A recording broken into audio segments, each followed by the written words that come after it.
अस्सलाम वालेकुम स्टूडेंट्स, उम्मीद है कि आप सब खैरियत से होंगे। आज जिस कोर्स कोड को मैं आपके साथ डिस्कस करूंगी वो है 8601 जनरल मेथड ऑफ टीचिंग और ऑटम 2020 की मैं सेकंड असाइनमेंट आपके साथ आज डिस्कस करूंगी। बुक से मैं आपको बताती हूँ। ओके जी, फर्स्ट क्वेश्चन है हमारे पास, explain the advantages of activity method with the contrast of traditional method. आपने एक्टिविटी मेथड के एडवांटेजेस बताने हैं as compare to traditional method के क्या एडवांटेजेस हैं। इसका आंसर आपके पास पेज नंबर 118 से लेकर 122 तक है। ठीक है, मैं बुक से आपको दिखा देती हूँ। पेज नंबर 118 से लेकर ये देखें, यहाँ पे आप देखें, ये है आपके पास what is activity method, type of activity method, और इसको आगे इन्होंने डिफ़ाइन किया हुआ है यहाँ से। नेक्स्ट पेज पे यहाँ पे भी उसके बताए हुए एक्सपीरियंस है, प्रेजेंटेशन है, ये सारे इनको आपने अपनी वर्डिंग में यहाँ से लिख लेना है। ठीक है, उसके बाद ये थोड़ा सा डिस्कस करके देन यहाँ पे आप देखें benefit of activity based learning approach, ये सारे उसके एडवांटेजेस या बेनिफिट दिए हुए हैं, यहाँ से आपने राइट कर लेने। ठीक है, ये नेक्स्ट पेज तक। ठीक है, ओके जी, यहाँ पे आपका आके क्वेश्चन नंबर 1 एंड हो जाएगा। देन हम क्वेश्चन नंबर 2 की तरफ आते हैं, जो कि आपके पास है explain the structure of classroom discussion, discussed characteristic and different type of classroom discussion. यहाँ पे आपने हमें बताना है जी कि स्ट्रक्चर ऑफ क्लासरूम डिस्कशन की क्या स्ट्रक्चर होना चाहिए, कैरेक्टरिस्टिक क्या है और डिफरेंट टाइप्स क्या हैं। इसका आंसर है आपके पास पेज नंबर 136 से लेकर 147 तक। ये बुक से मैं आपको बता देती हूँ इसका आंसर 136 पेज से लेकर 147 तक जी।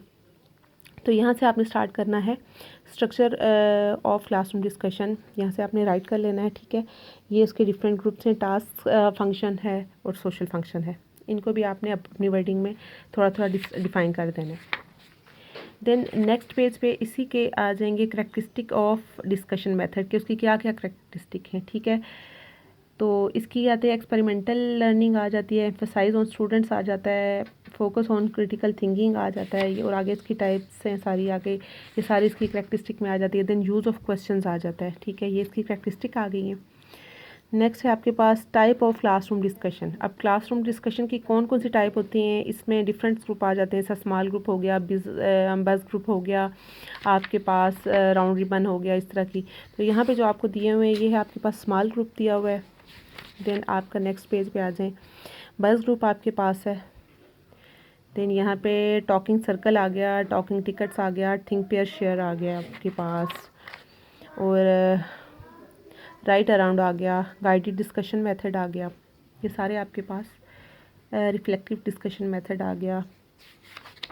देन नेक्स्ट आपके पास ये टर्न टू योर नेबर आ गया, राउंड रिबन आ गया, लाइन अप आ गया, वैल्यूज़ लाइन आ गया, जगसा आ गया, और ये नेक्स्ट पेज पे भी इसी तरह आपके यहाँ तक आके कंप्लीट होते हैं, पेज नंबर 147 तक। यहाँ तक आपने इसके लिख लेने हैं एडवांटेजेस।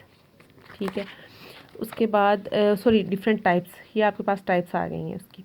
उसके बाद क्वेश्चन नंबर आपके पास 3 है। 3 क्वेश्चन नंबर ये है कि describe the nature of cooperative learning and explain the cooperative learning principle. ठीक है, आपने कोऑपरेटिव लर्निंग, इसका आंसर आपके पास जो है पेज नंबर 176 से लेकर 180 तक है। तो बुक से इसका आंसर देखते हैं जी। 176 ये है जी कोऑपरेटिव लर्निंग, ये है डिफरेंट जो है ना आपको कोटेशंस यहाँ पे दी हुई हैं, इनको ऐड करना है आपने। ये नेचर आपको यहाँ से आपने हेडिंग देनी है नेचर ऑफ कोऑपरेटिव लर्निंग की, और यहाँ से आपने लिख लेना है ये नेक्स्ट पेज पे। ठीक है, एंड देन नेक्स्ट पेज पे ये यहाँ तक आगे 178 तक ख़त्म हो जाएगा कोऑपरेटिव लर्निंग का। देन यहाँ पे आपको उसके प्रिंसिपल दे दिए गए हैं। ठीक है, डिफरेंट प्रिंसिपल हैं, फॉर एग्जांपल हेट्रोजेनियस ग्रुपिंग है, कोलैबोरेटिव स्किल्स हैं, ग्रुप ऑटोनॉमी है, और ये डिफरेंट आगे आपको यहाँ से इसको पेज नंबर 180 तक आपको इसका आंसर दे दिया गया है। ठीक है, उसके बाद आपके पास नेक्स्ट क्वेश्चन है,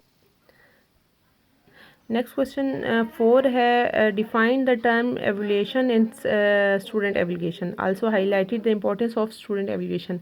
आपने बताना है कि एवल्यूएशन क्या है और स्टूडेंट एवल्यूएशन क्या है, और साथ आपने बताना है कि क्या इंपॉर्टेंस है स्टूडेंट एवल्यूएशन की। ठीक है, इसका पेज नंबर 211 से लेकर 230 तक इसका आंसर है। 211 से 213 तक मैं आपको बता देती हूँ कि आपने कैसे लिखना है। ठीक है जी, यहाँ पे देखें आपके पास आ गई है, हेडिंग है एवल्यूएशन की है, यहाँ से आपने यहाँ तक लिख लेना है, एवल्यूएशन की डेफिनेशन लिख लेनी है कि एवल्यूएशन क्या होता है यहाँ पे। ठीक है, उसके बाद नेक्स्ट पेज पे आ जाएंगे स्टूडेंट एवल्यूएशन। स्टूडेंट एवल्यूएशन के बारे में आप कुछ लिखेंगे होता क्या है, और आगे जो है ना इसके डिफरेंट आपको पॉइंट्स दिए गए हैं, हाईलाइट किए गए हैं टूल्स जिससे आप जो है ना स्टूडेंट को एवल्यूएट कर सकते हैं। ठीक है, और इसी में इसकी इम्पोर्टेंस भी आ जाती है। ये आपका आंसर आ जाएगा पेज नंबर 213 तक। ठीक है, यहाँ तक आप इसको राइट कर सकते हैं। ओके जी, हमारे पास लास्ट क्वेश्चन है। लास्ट क्वेश्चन हमारे पास ये है, discuss different kind of audio visual aids. आपने डिफरेंट टाइप्स बतानी है ऑडियो विजुअल एड्स की। ये इसका आंसर है पेज नंबर 224 से लेकर 234 तक। तो 224 से लेकर यहाँ से मैं आपको बता देती हूँ। ये देखें, kinds of audio visual material आपके पास दिया हुआ है। ठीक है, यहाँ सबसे पहले आपने डेफिनेशन देनी है। ये आपको दी हुई है डेफिनेशन, आपने पहले डेफिनेशन की हेडिंग दे के आपने लिखना है ऑडियो विजुअल एड्स होती क्या है। फिर नेक्स्ट यहाँ पे इसको क्लासिफाई कर दिया गया है कि एक तो प्रोजेक्टेड एड होती हैं, एक नॉन प्रोजेक्टेड एड हो जाती हैं। ठीक है, उसमें कौन कौन सी आ जाती हैं, वाइट बोर्ड मार्कर आ जाता है। आपने एडवांटेजेस डिसएडवांटेजेस नहीं लिखनी, क्योंकि आपको सिर्फ उन्होंने काइंड्स बताया पूछी हैं, तो आपने सिर्फ काइंड्स ही मेंशन करनी है यहाँ पे। देन यहाँ पे नेक्स्ट पेज पे चार्ट है, चार्ट को आपने यहाँ तक डिफ़ाइन कर देना है। ठीक है, देन नेक्स्ट आपके पास पोस्टर आ गया है, पोस्टर्स आपने डिफ़ाइन करने हैं। देन नेक्स्ट पेज पे आपके पास मैप आ गया है, मैप को आपने बता देना है कि मैप क्या होते हैं जी। ठीक है, देन आगे ग्राफ आ गया आपके पास, ग्राफ की करैक्टरिस्टिक हैं वो भी आप लिख सकते हैं। ठीक है, देन आगे यहाँ पे आपके पास मॉडल्स आ गए हैं, मॉडल्स के बाद टेक्स्ट बुक आ गई हैं आपके पास। ठीक है, देन यहाँ पे हैंड आउट आ गए हैं, प्रोजेक्टर आ गए हैं, और मल्टीमीडिया आपके पास होता है। ठीक है, ये सारी आपके पास ऑडियो विजुअल एड्स होती हैं। तो आपका आंसर क्वेश्चन जो है 234 तक ये आंसर आपका फिनिश होगा। ठीक है, ओके स्टूडेंट्स, आज जो असाइनमेंट आपके साथ डिस्कस कर दिया हमने, ये ऑटम 2020 की सेकंड असाइनमेंट है। तो उम्मीद है कि आपके लिए हेल्पफुल होगी। मज़ीद असाइनमेंट्स के अपडेट लेने के लिए हमारे साथ रहें, हमारे चैनल को सब्सक्राइब करें और बेल आइकॉन को प्रेस करें, ताकि आपको जब भी कोई नई असाइनमेंट्स अपलोड हो तो आपको उसका नोटिफिकेशन आ जाए। ओके स्टूडेंट, अल्लाह हाफिज़।